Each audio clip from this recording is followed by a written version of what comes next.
Hello everyone. I'm here in Dubai. I'm here inside Caribou Coffee. Ayan.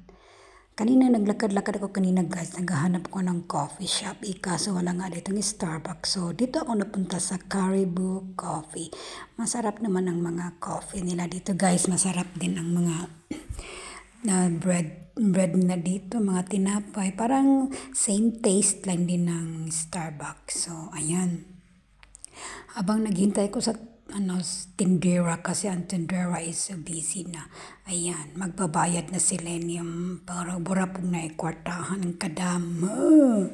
Ayan, 80 ang anong gamit, ang card po na akong gamit. Anak, dili na siya cash, card kunwari akong gamit. Anada ko cash ba to? Cash, card lagi.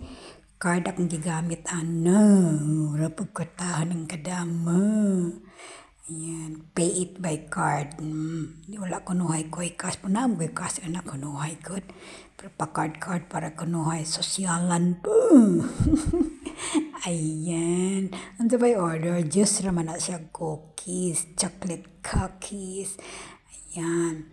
So, ayan. Maghanap ako ng table. Ayan. Dito tayo sa may Dito tayo sa malapit sa may bintana ba para marami tayong makikitang mga views, marami tayong makikitang mga cats, mga afam dyan, mga dandaan ng mga afam.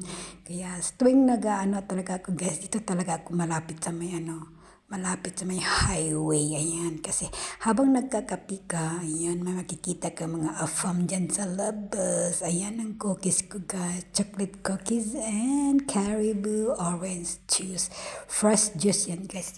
Ito ang view ng caribou. Ayan, di ba, makikita nyo sa labas, ang ganda na tingnan. May dadaan dyan na may mga afam guys. Ayan. So ngayon, mag-inom na jud ko guys, kay gigotom na jud ko ani. Wala man kining giuhaw lang ko ba tungod sa kainit, super init lang ito, 42 degrees Celsius here in Dubai. 42, imagine, sobra kainit. Ayan, tikman natin tong niya itong cookies niya. Sarap talaga ng cookies guys. Ayan. So ayan, habang kape, naghihintay tayo ng mga matapos yung mga time natin dyan para may naman tayo, pang-upload. Ayan, so dito lang muna ako guys, maghahintay-hintay kasi actually kasama ko ang madam ko dito. Ang madam ko nasa ibang building siya na may class siya doon Sabi na madam, maglakad-lakad ka lang muna doon din kasi 3 hours after pa matapos yung class ko. Kaya ayan, nagala-gala na lang din ako guys, habang naggalala kanong makain ko, nagko-coffee or basta kahit saan na lang. Nagustuhan ko dito kasi nga walang katao-tao, walang maingay ba. So, yan, dito ako nag-stay.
So, ayan guys, tapos na akong magkape. Ayan, lumabas na si Lenny. Ayan, dito ako sa highway guys. Mutabok ko ani kasi papunta ako dun sa building na kung saan nandun si Madam may classes. Kaya ayan, lakad-lakad na ako. Kasi alam mo guys, sobrang init talaga dito. Grabe, super init. Yan, see? Parang wala na ganyan. Kaganda ang view sa likod ko. See, ang ganda ng view. Papunta ako doon sa building na kung saan nandoon si Madam guys. So, ayan, naglakad-lakad naman ako dito guys. Ayan, maganda dito kasi marami siyang mga puno. Dito ako mamaya mag-upo-upo kasi walang katao-tao dito. O, see? Tingnan mo si Lenny. Nag-cover kunwari ako sa mukha ko kasi grabe, as in grabe talaga kainit dito. Mudulot kasi mong panit ang kainit. Nadaot ng itong mga face, itong mga baby face, itong mga spot, manggawas na pa daan ito sa kainit. Ang bala na basta kayo posing ko diri on niya. Mag-posing ko diri kay walay may tao doy. See? Ayan, malapit na ako sa building ni Madam. Ayan, dito guys, sobrang mahangin siya. Pero, ayan, tingnan mo guys kung may nakita akong ibon. Ang ingay pa naman ng ibon dito. Ang lakas, purab sa tuwap uwak. Sa Bisaya pa, para siya uwak. Kasi, dito ako mamaya magtanbay kasi ang building dito, katabi lang dito sa may para siyang park. Ang building ni Madam nandun sa maya sa gilid. Napunta ako doon mamaya. Ayan, yan sa likod ko yan ang building ni Madam. So, dito ako maghihintay habang matatapos ang 3 hours ni Madam na classes. So, ayan, see? Walang katao-tao dito. Mamaya dito ako mag-vlog. So, that's all for today's video guys. See you on my part 2. Stay safe and stay healthy. God bless you everyone.